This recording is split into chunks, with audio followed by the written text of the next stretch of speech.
So it's a pleasure to introduce the third and last speaker of the day, my colleague, Professor Sibasish Ghosh. So Sibasish did his PhD on quantum aspects of physics from the Indian Statistical Institute, Kolkata in 2001. And following that, he did a postdoc here and then also in the University of York in the United Kingdom. And in 2006, he joined the institute as a faculty member of the physics group.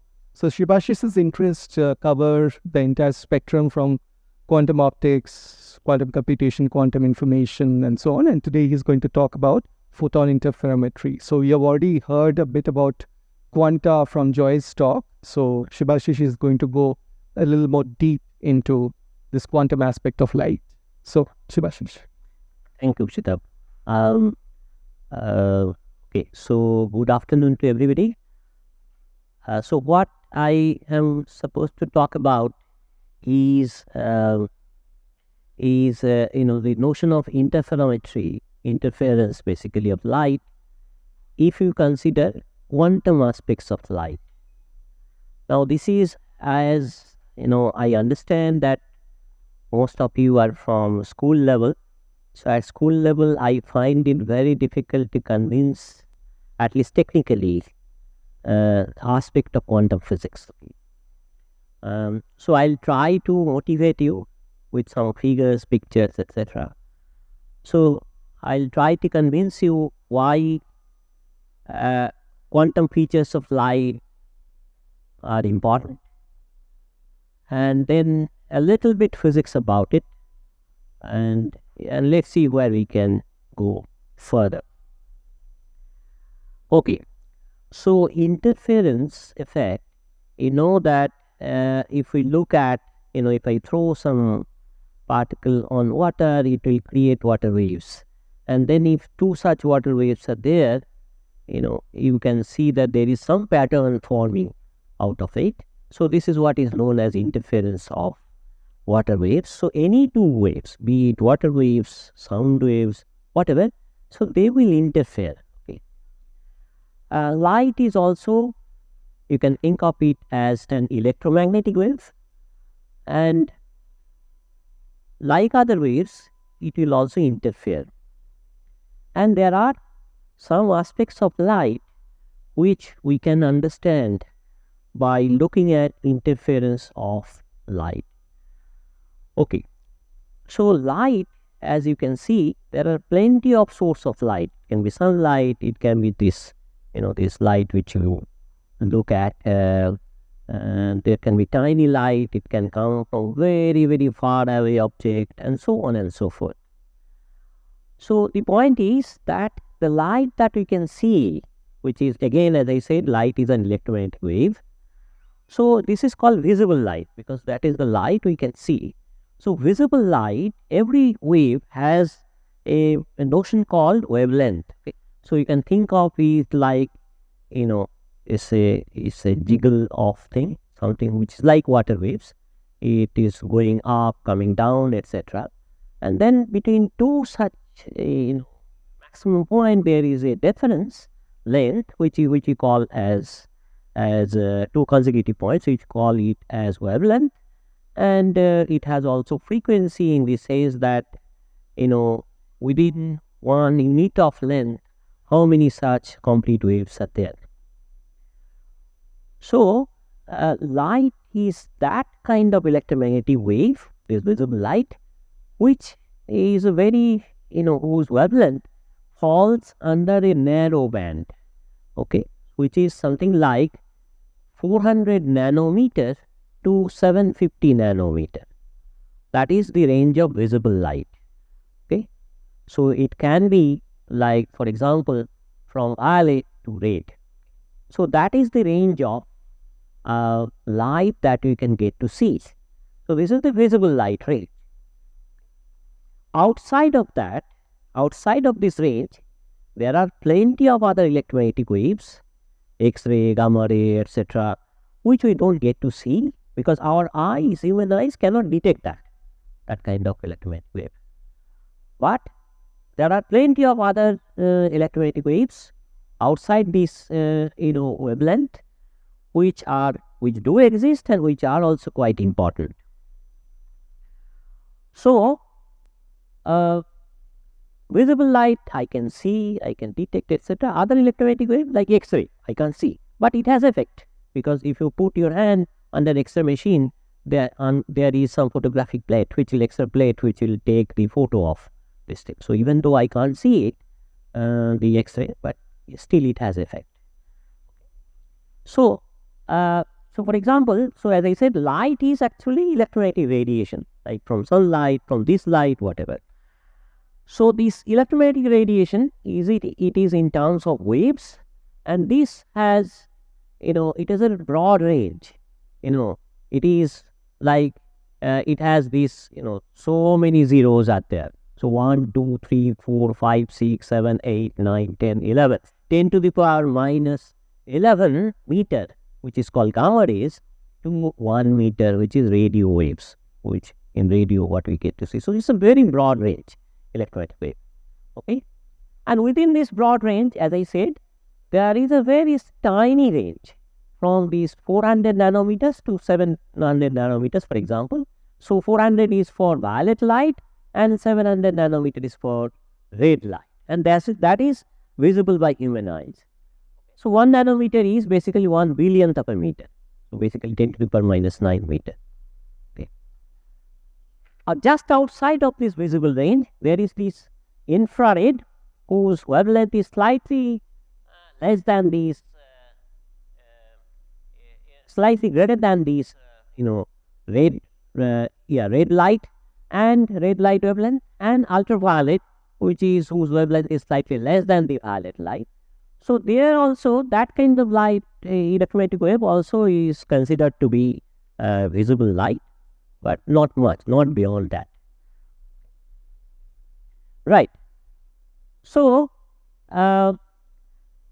actually, light is very old subject. I think 2015, UNESCO considered the year 2015 as the year of light. It was long time back, I think 14th century or 13th century. There was these scientists from Middle East who started working on light. Okay, from that time onwards, there is some record of what researchers people have done so far with light. Okay, so the point is that light, as I said, it can, there is sunlight, there is this bulb, there is this laser light, etc. Now, actually, study of light in, let's say, late 18th century, 19th century, I would say, 19th century and 20th century. So they gave rise to a completely new subject, which we call as quantum mechanics. So, there are aspects of light which we cannot explain using the standard classical physics, like, Newtonian mechanics or classical electrodynamics, etc. We cannot do that. So, for example, we, maybe all of you know about atoms, molecules, etc., which basically are the ingredient of any material object. So there are in atoms, atom can have transition by absorbing energy, and then it can go from its lower energy state to higher energy state by absorbing light, or atom can go from higher energy state to lower energy state by emission of photon. Now, in the case of atoms, when they go from lower energy state to higher energy state, or higher energy state to lower energy state, they also emit electromagnetic wave, but that is, something different from this classical light which we get to see. And these are in terms of photons, which we call light quanta. So these are, you can think of them as tiny particles. Well, I won't say particle, tiny, energy packets, you can say. So very small packets of energies. So when atom can go from its excited state to ground state, it will emit those energy packets, and this is not continuous energy release. These are packets of energy, so discrete energy release, and these are called photon, releasing photon. Similarly, atom can come from ground state to excited state by absorbing photon from its environment. So this phenomena of emission and absorption of light by atom, this can be described not by light or classical physics or say classical electromagnetic theory that we understand. So we'll have to go beyond classical physics. We'll have to talk about quantum physics, which can deal with these quanta of light or packets of energies, that means photons. Okay, in fact, if we go back historically at the development of quantum mechanics, this perfectly black body, it radiates electromagnetic wave, and this radiation, so you can put some detector to detect this what sort of energy or what sort of frequency of electromagnetic wave it radiates. You can see it's not continuum of energy, it's a packet by packet, it's a discrete energy level. And that is where Max Planck used this idea of light quanta or photons, and that was the birth of quantum mechanics. And according to Planck, this perfectly black body, or even an atom, it radiates or absorbs light in the form of discrete energy packets, consisting of bunch of photons, not a continuum of energy. And this was the birth of quantum mechanics. This phenomena cannot be explained by our knowledge of classical physics like Newtonian mechanics or let's say classical electromagnetic theory, etc. You cannot do that. So now if we go back a bit earlier, it was Isaac Newton who gave the corpuscular theory of light. So according to him, light consists of bunch of particles. So if I look at reflection of light on a plane or refraction of light through some medium, all of these can be explained through that corpuscular light. So according to Newton, light consists of ray consisting of bunch of particles. But there are phenomena of light like interference, diffraction, etc., which cannot be explained by using this corpuscular theory of light.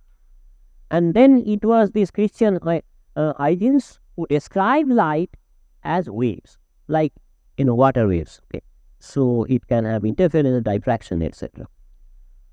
So before quantum theory, well before that, these two descriptions of light were there. One is the corpuscular theory of light, which consists of light as stream of particles, and the other one is wave theory of light. So light is nothing but wave, it will have energies and all that. Now light is light, it has energies and all that. How will you merge them together? So then it was James Clerk Maxwell who came up with this electromagnetic theory of light. In fact, he provided electromagnetic theory of waves, electromagnetic waves, theory of electromagnetic waves, and light, of course, is a special kind of electromagnetic wave. So therefore, light also obeys Maxwell's electromagnetic theory. So all the laws of electricity, magnetism will fall under the laws of the equations of provided by Maxwell, and from there you can come up with a wave mechanics. Right. So this electromagnetic theory of Maxwell, it provides a temporal and spatial variations of the electric field and magnetic field together. So far so good. We therefore by now understand how light behaves as an electromagnetic wave. And it can describe almost all the phenomena that we can think of. Reflection, refraction, interference, diffraction, everything. Right? So that is what is known as classical light. So classical light is an electromagnetic wave which is governed by Maxwell's equations. Sorry, I have not written Maxwell's equation, etc., because that is much more complicated. So if we think of electromagnetic wave, not just light, it has so every wave has a propagation direction. So if you think of water wave, it propagates along certain direction. So it has a propagation direction. Let's say call it as a z direction, and perpendicular to the z direction there is this plane xy plane which is perpendicular to the z direction. In here, so this is your xy plane perpendicular to the z direction. Let's say this is your x direction along h, and this is your y direction. Okay, or let's say this is your x direction, and this is your y direction, so that it will be right-handed system. So along x direction you have electric field, and along y direction you have magnetic field. So what happens is that electric field, it oscillates. It comes smaller and again going higher, and similarly magnetic field, it oscillates. So the plane xy plane, in the xy plane, your electric field and magnetic field, they oscillate, and the wave propagation direction is perpendicular to the xy. This is how electromagnetic wave behaves. Okay. So this wave propagation direction is not always fixed. It can change with respect to time.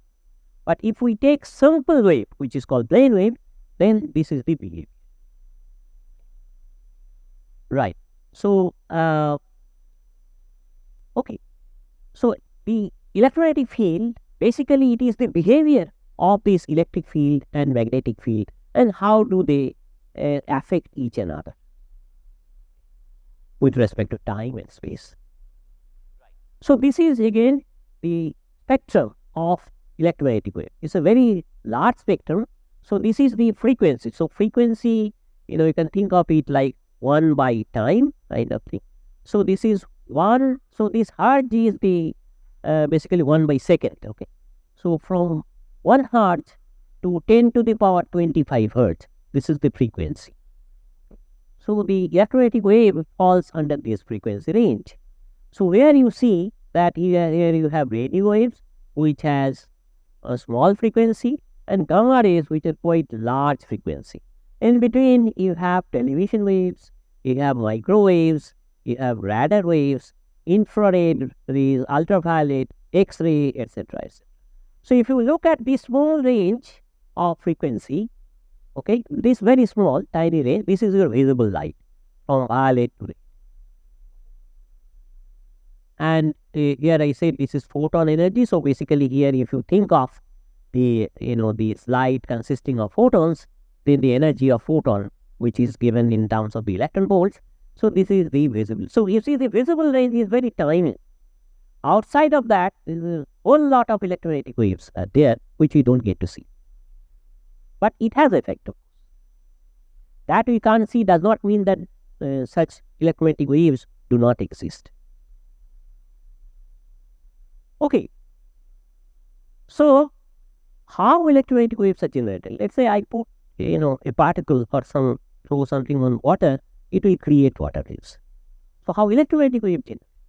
So electromagnetic waves, they are thought of being generated by accelerated motion of charge particles. So there is a charge particle, let's say it is going back and forth in one direction, or it can be in other directions also. So it has some acceleration, not just speed, it has some variation of speed.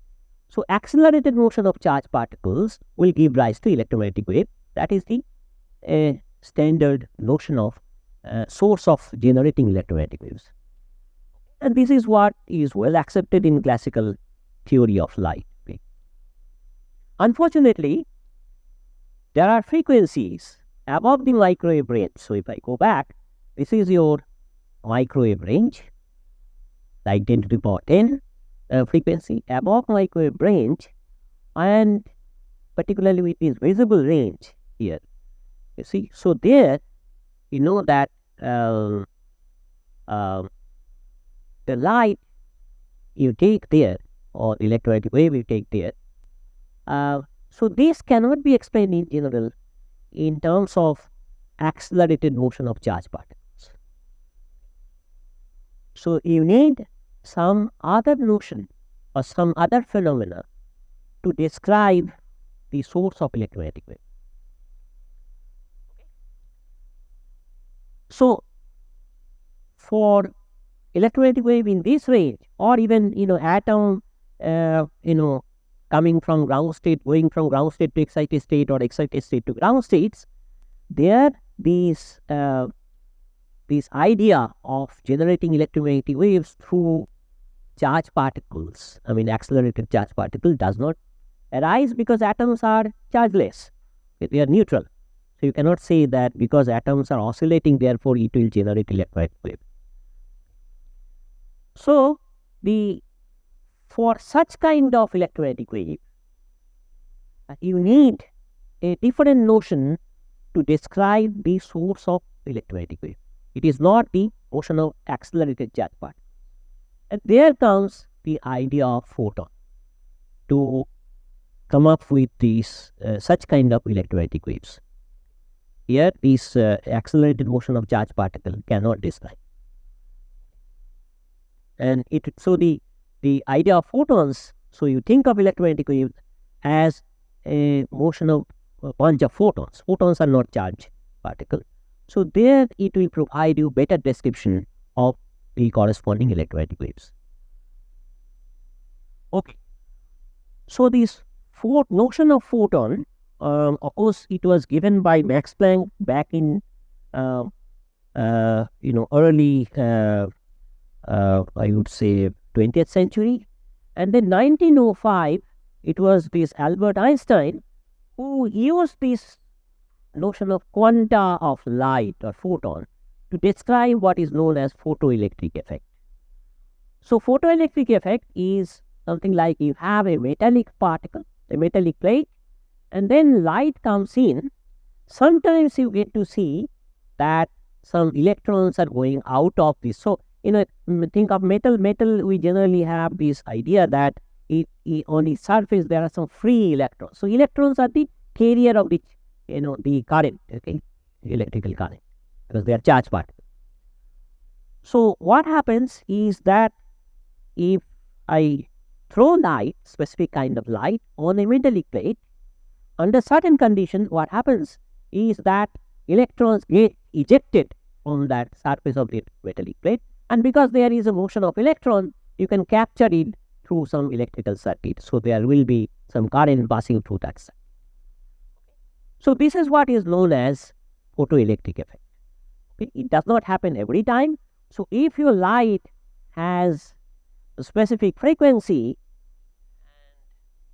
which corresponds to some energy which is equal or more than the energy required to eject this electron from here, then this kind of photoelectric effect can happen, and it has been later experimentally also verified. I think 1916 it was verified, the photoelectric effect, and Einstein got Nobel Prize for this. So you see that this idea of photon, Einstein used it in a proper way, because this photon will have particular type of energy which is required to eject this electron from the surface. Otherwise, it will not happen. Right.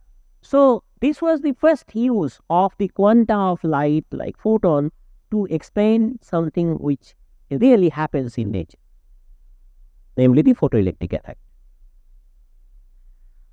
Okay, in fact, photoelectric effect people, kind of they have seen earlier, but there is no proper explanation.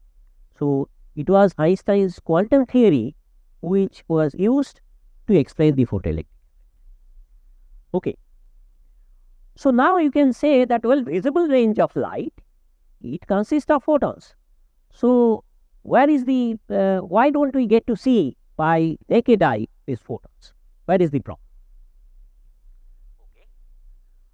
So the point is that our eyes, I am sure Professor Sina has talked about this, how our eyes behave under light. So it basically, when light comes inside our eyes, there are some detectors on our retina which can detect those light signals and then basically send signal to the brain, and then brain can figure out. So the point is that this normal daylight or even this light, what photons are there, it's very difficult using our,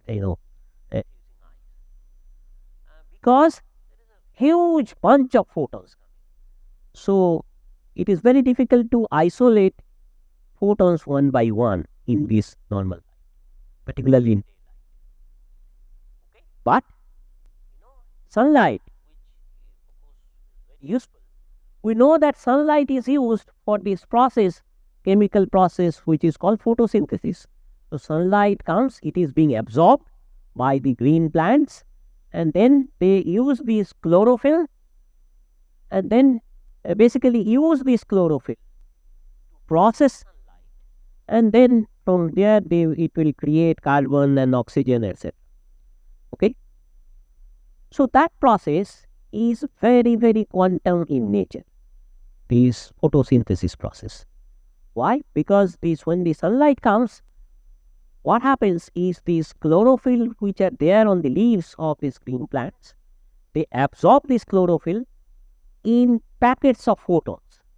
And then these absorbed photons, which will basically packets of energy, they will get transferred without almost any loss to a cooking center, you can say, inside the plant. And that cooking center will create this carbon, oxygen, etc., whatever it requires. So in nature, there are processes which requires this description of light in terms of photons, okay, for their proper explanation. In fact, things like molecular or atomic ionization can also be initiated by the idea of photons. If you use classical light, you cannot explain this ionization process. Good. But a single photon will have very, very small amount of energy, and that is why the small energy unit is used, which is called electron volt, which is basically 1.6 into 10 to the power minus 19 joules. So very, very tiny amount of energy. Okay.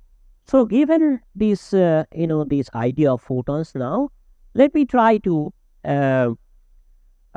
convince you that in nature there are certain processes which we get to see.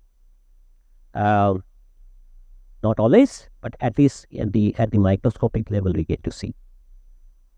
So when you take atoms and excite it with high energy, then it can start emitting photons. The atom can emit photons. Okay, so bunch of energy packets in a probabilistic manner, in the sense that it is not going to emit photons always, but occasionally it emits. So this process is known as spontaneous emission. So you excite atom and then it will spontaneously emit photon occasionally. There is another process opposite to this, which is called absorption. So the atom can absorb photons, energy in terms of photons, from its environment, and then it can go from ground state to excited state, which is called absorption. There is another specific process which is called stimulated emission. So stimulated emission is, it stimulates atom to emit photon. So the stimulated emission is that you have, this is what Einstein gave, this idea of stimulated emission. So you have some photon, okay, with particular energy and all that. And then when this photon comes in contact with atom, sometimes this atom will again emit photons which are of same character of the external photon that you are using. So this is what is known as stimulated emission.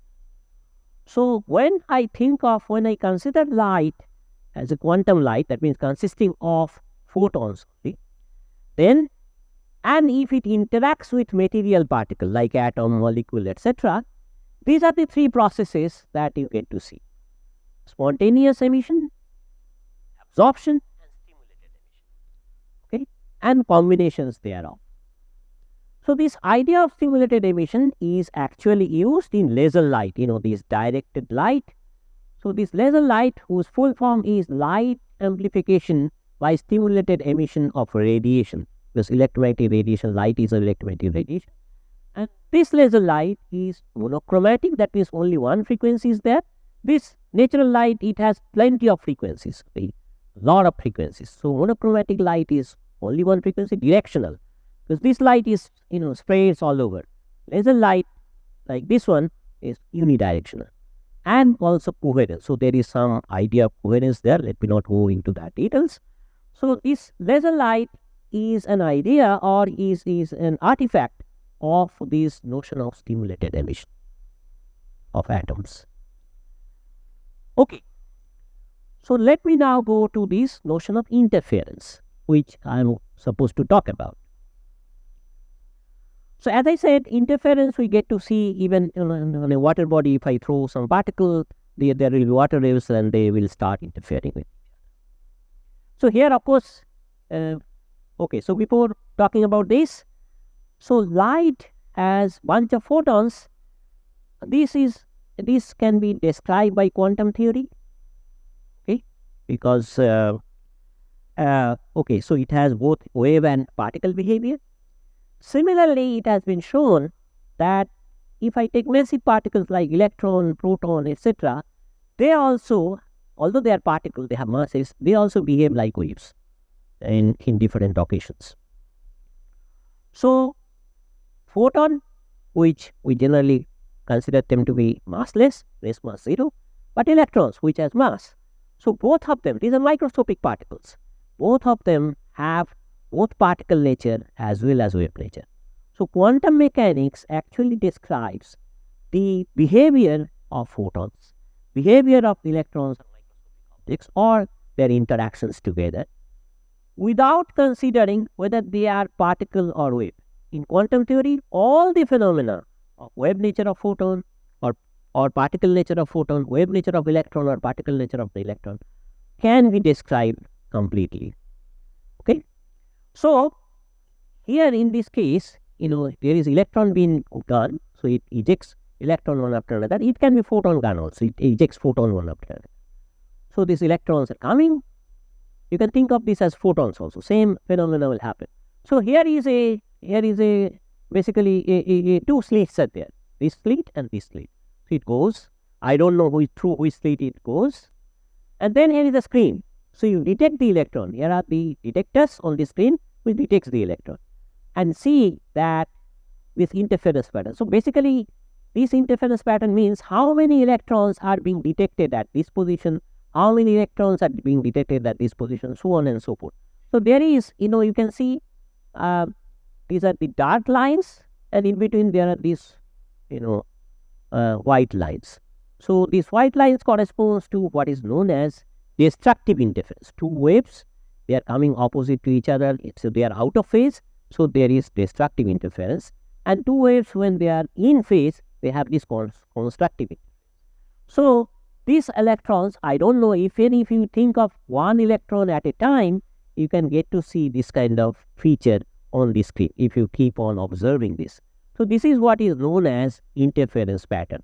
This is true for electron, this is true for photon, everything. What if I put a detector on this slit, just on the right hand side of the slit, to see through which slit the electron has passed through? If I want to look at, what you will see is that this interference pattern will get lost. So what happens is that there will be some dark fringe here, and rest of the places it will be kind of white fringes. Okay. Similarly, if I get to see electron passing through this right hand slit, then you will get to see here dark fringe on the right hand side, and basically faint fringes on, other white fringes on the other side. Okay. So it tells you that if you want to look at through which slit that particle has passed through, then this interference pattern will get lost. This is not the case with classical particles. So if I think of it like a bunch of particles like, bullets, let's say, from a gun, and if I want to see the interference pattern, what you will see that if I even look through which slit it has passed through, the interference pattern will not change in general. So it is this quantum nature of particle, be it electron or photon, that helps you to get this interference pattern, which is not there with classical particles. Okay, right? So this is a phenomena which provides us understanding the difference between system of classical particles and system of quantum particles. So now I'll go a bit details about this interference of photons to understand how it happens and what is it that we need to look for to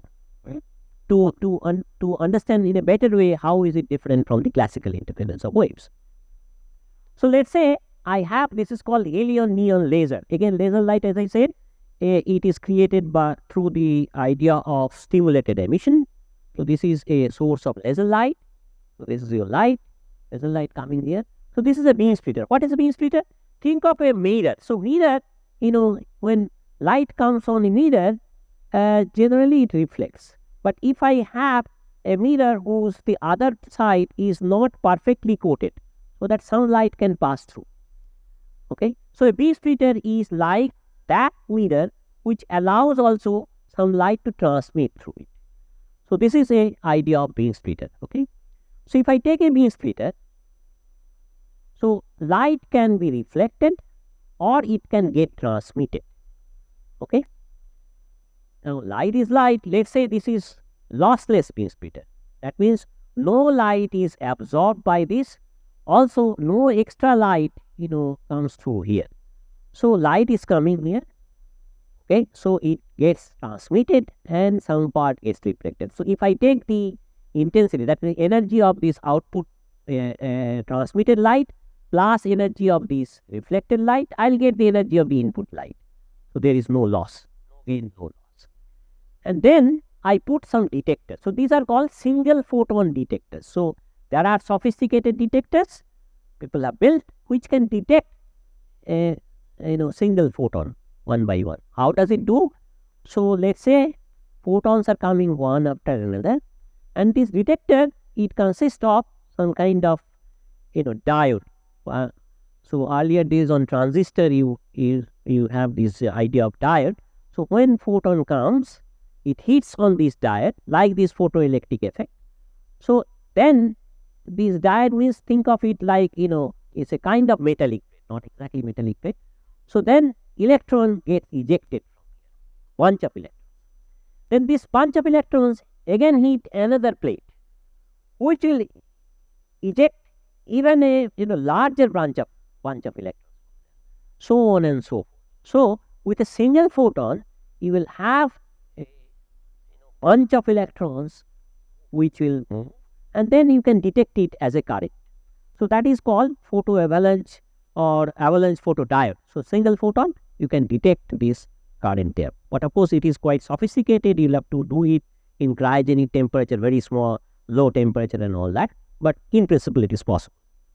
So why I want to do this experiment? Let's say this laser is very dim laser. So you send the intensity of this laser is very, very low. So you can think of it like one photon per second, let's say. So 1 photon per second, let's say it is coming. Very dim light, although it is not exactly that. Then if I put detectors, what will happen? Either this detector will click the photon or this detector. They cannot click simultaneously. So if I put some register here which counts the coincidence, that means one photon and one photon together being detected, then this coincidence value will be 0. Coincidence rate will be 0 because it is single photon, right? So very, very faint light, dim light, this is what I would expect, that you will have a 0 coincidence count. But in practice, this does not happen because this is not a single photon source, even if it is a dim light. Okay, so you will have coincidence count, maybe less, but still it does not guarantee the single photon source. Okay, so this is this is what is known as correlation experiment. So this basically looks at the correlation of the two detections. Okay, so this laser light and then you diminishing its intensity does not help you to detect single photons. Then people came up with what is known as parametric down conversion. So this is a kind of crystal, special kind of crystal. This is called beta barium borate crystal. from nonlinear crystal, which will change the polarization nonlinearly. So again, you have a laser light, laser pump. So with this light, you pump this crystal, so you send this light, and occasionally what happens, very, very infrequently, that you will have two output beams. So basically what happens, the energy of this light is same as the total energy of this light, and then there is a conservation of momentum also. This is the momentum of this light is equal to sum of the momentum of this light. Okay, fine. And now you put single photon detector. So what happens is, occasionally, when this happens, then most of the times you will get a single photon and a single photon simultaneously, and here you have the correlation measurement. So that one photon detected here simultaneously. Okay, even then is not a good source of single photon. Why? Because these sometimes generate two photons and two photons here, three photons here, three photons here. So therefore, it is not a perfect source of single photon. Okay, right? Now, let us do little bit complicated. So to figure out whether we have single photon, again have the same feature. You have this laser, you pump this beta barium borate crystal, and then you have, so this phenomenon is called spontaneous parametric down conversion. Here you have the single photon detector, but here you use a beam splitter. So this will split the beam. So either you have a single photon here or you have a single photon here, and then you do the correlation measurements. So the simultaneous occurrence of single photons here and here. This also is not good as a single photon source, but better than this one. Okay. So still now I told you what are the possible ways of creating single photons. So the spontaneous parametric down conversion is a good source for generating single photons. But now if you remember this picture, you have this double slit, the photons or electrons are coming, and then you have this interference pattern. What happens if I have just a single photon at a time? Then I don't know whether it passes through this slit or that slit, whether we still get to see this kind of interference pattern. Answer is yes. You get to see the same interference pattern with a single photon there. Okay. So because this is a quantum mechanical feature, so here you have this interference pattern. So this particular setup is called Mach-Zehnder interferometer. You have two beam splitters and two mirrors. So this mirror I can take back and forth to increase. So if I take back, I'll have to increase this path length. If we take on this side, I'll have to decrease this path length. So based on this difference of this path length and this path length, you will get to see interference pattern here at these two detectors. So here also you get to see some effect of single photons through this Mach-Zehnder interferometer. So this is an interferometer which you can use to detect the the idea of single photon and the interference that it can create. Okay. So that was about single photon interferometry. So a single photon can be used in Mach-Zehnder to get the interference pattern. Let us look at even a more striking one, which is two photon interferometry, which was first developed by Hong and Mandel, and this is the idea. So here you have a beam splitter, and you have single photon incoming here and single photon incoming on this thing, and then you put detectors here. Okay. So you see that so inside this beam splitter there are four possibilities. The photons coming here and it will go through both the photons. The photons coming here and then both the photons can go through this one, or it can happen that one photon goes through, or the other one. Now photons are basically indistinguishable particles. So you cannot when two photons are together, you cannot distinguish them, which photon is this one, which photon is this one. Same is true with electrons, same is true with other microscopic particles. Okay, so photons are called bosons, and electrons, which are half integer spins, are called fermions. So these microscopic particles are indistinguishable. When you bring them together, he cannot identify which photon is this, which photon is this, okay? Which is not true for classical particles. Classical two particles I can always distinguish by some character. So when the two photons come inside this beam splitter, what happens is that their path identity, they get lost. Therefore, whether the photon which is coming through this will go through that, or the photon coming through this will go through that, or vice versa. So that information gets lost. So therefore, these two phenomena will cancel each other, and as a result, what you will have is this: either you get two photons being detected at this detector, or two photons being detected at this detector, and nothing else will happen. So more clearly, you see that these are the four paths, these are the phases. So these two, both the photons going there, both the photons coming here, or these are the opposite phases. Okay. So if you consider that this is a 50-50 beam splitter, so 50% of light will get transmitted and 50% of light will get reflected. So then if I look at the coincidence count means in this detector I detect whether one photon is being detected here, and simultaneously one photon is being detected here, because there are two photons.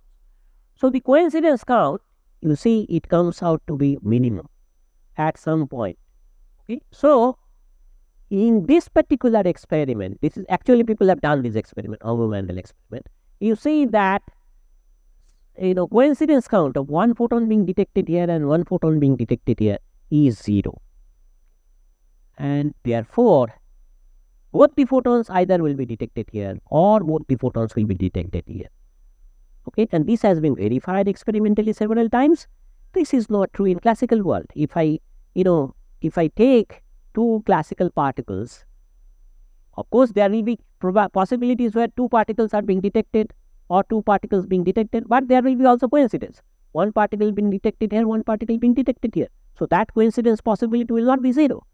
For quantum mechanical particles like photons, this is what happens. So you have the minimum coincidence. So this is a perfect quantum phenomena by photons. In fact, this can be done by electrons and other microscopic particles. So this is a two-particle interference phenomena which distinguishes classical particle from quantum particles, or vice versa. Okay, and this has been used in several aspects. So let me stop here. And so the interference phenomena is one particular aspect, but photon can explain every phenomena of light in principle. Thank you. You said black body is something which radiates, absorbs. Is there any examples for such black body objects? Perfect black body, it is yet to be prepared, but like I said, atoms. Okay, so atom under certain condition it can radiate photon to go from excited state to ground. Excited state means energy is higher and ground state is energy is lower, or it can absorb photon from its environment to go from ground state to excited state, and that has been verified several times. Hopefully, I've asked this question in the India International Science Festival, which was held in January, and I didn't get a satisfying answer. So I would like to repeat the question with you now and hope I'll get a good answer. Actually, sir, we all know it takes 8 minutes and 20 seconds for light to reach Earth from Sun. But at the instance when Sun disappears, the gravity also disappears from the Earth. So the theory of relativity says that nothing more faster than light can exist. Then how the gravity exists, the acquirance of gravity exists more faster than the light? Okay, this does not provide gravity, or see, well, let me tell you. So the gravity, existence of gravity does not nullify this idea that nothing can move faster than the speed of light. So yes, when sun disappears, there won't be gravity, right? But effect of gravity will be there, because we know that this notion of gravitational waves. So because the sun was there, or any such star, which now it is disappeared, its effect will be there because it has generated these gravitational waves, and that wave can come. So for that, you don't have to have the existence of the gravitating object at that point of time. That's what, sir. The effect is at instance. When at instance, if the sun disappears, at instance the effects which you told will be affecting. The Earth will be collapsing, and See, the thing is, let's say I have this, I have this thing here. Okay, so I push it, so it will start oscillating, and then it will affect some nearby objects also. That will start oscillating, like what happens in sound, okay, or in water waves. So that does not mean that I'll have to have the existence when the later waves are propagating, etc. I don't have to have existence of this. So effect of gravity, let's say in terms of gravitational waves or other things, will be there even if the actual object is not present at that point of time. Because wave propagates. Wave does not stand still at a point. that's what, sir. The way. So, as per your answer, the wave is faster than light. Not wave is faster than light. It is not the question of wave is faster than light. See, wave, when let's say I have photons, or let's say electron, it has a wave nature. So if I put a photo detector for detecting photon, or electron detector to detect electron, because electron has wavy nature, however small its wavelength may be, I cannot say that which part of wave has entered into the electron or entered into the electron detected at the point when I am detecting. This cannot be done. What I can only say is that a considerable portion of that wave has entered into the detector. Okay, so the point is that this wave nature and particle nature are complementary in their behavior. So when I talk about detecting a particle like electron or photon inside a detector, yes, it has a wavy nature. Quantum mechanics tells you that. But that does not mean that the entire wave has entered into this detector. That I cannot say. So the thing is that when the actual source has disappeared, I cannot say that the wave it has created will also disappear immediately. Sir, I think I'm not clear to you. So I actually asked that. I'm not asking about the effect on Earth. I'm just asking that the effect will be at instance. If the sun disappears at t is equal to 0 seconds, the Earth will also collapse at t is equal to 0 seconds. Why? Yes, sir. That's gravity. So let's say because of sun, so Earth is moving around it. Let's say the sun disappears at some time t. Does it mean that Earth will also disappear, or it will start moving? It will stop moving? No. It will have some motion for some time being, for some time.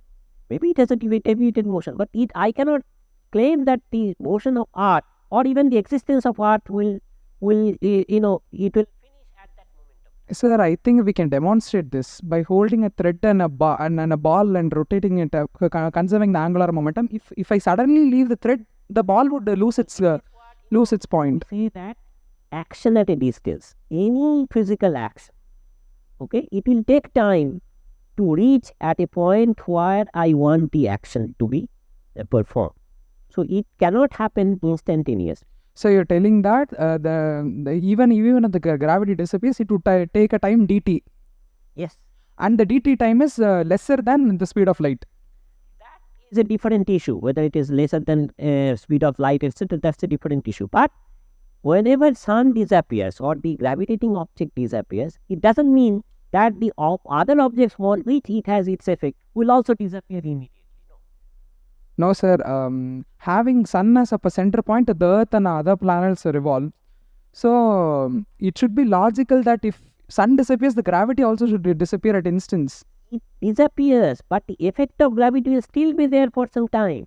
So that's not my question, sir. I'm asking that if the gravity disappears, the disappearance will be lesser than 8 minutes and 20 seconds. So it depends upon what is the speed of gravitational effect. Okay. That's what I'm asking. Yes. So gravitational effect also, as far as our understanding goes, it will take some time. to propagate from one place to another place. So this time, of course, it depends upon the speed of gravitational effect. Okay, and which we consider to be not greater than the speed of light in vacuum. Okay, so you're telling that dt is lesser than 8.20 seconds, 8 minutes 20 seconds. Okay. So far, that is the understanding. Okay, sir. But still, I'm not satisfied. Any other questions? Yeah. Sir, you said that we can explain all the properties of light using photons. Then is it really necessary to represent light as a wave or a ray when we are talking about reflection, refraction, all that? When you deal light as a quantum mechanical system, this particle wave, all are gone. You don't have to consider what is particle phenomena, what is quantum phenomena. Light you consider as a stream of photons, and that's it. Then you can describe everything in principle. Actually it may be difficult, but in principle. So light is not a wave. So quantum mechanical description of light does not consider light to be wave or particle specifically. It encapsulates everything together, all those two. Well, that you can call. So light is just a form of energy, and we can call the photons are waves. So this is just bunch of photons. So in occasions it can behave as wave like interference, diffraction. In other occasions it can behave like particle, like reflection, etc., refraction, etc. But as a whole you can describe it as bunch of photons.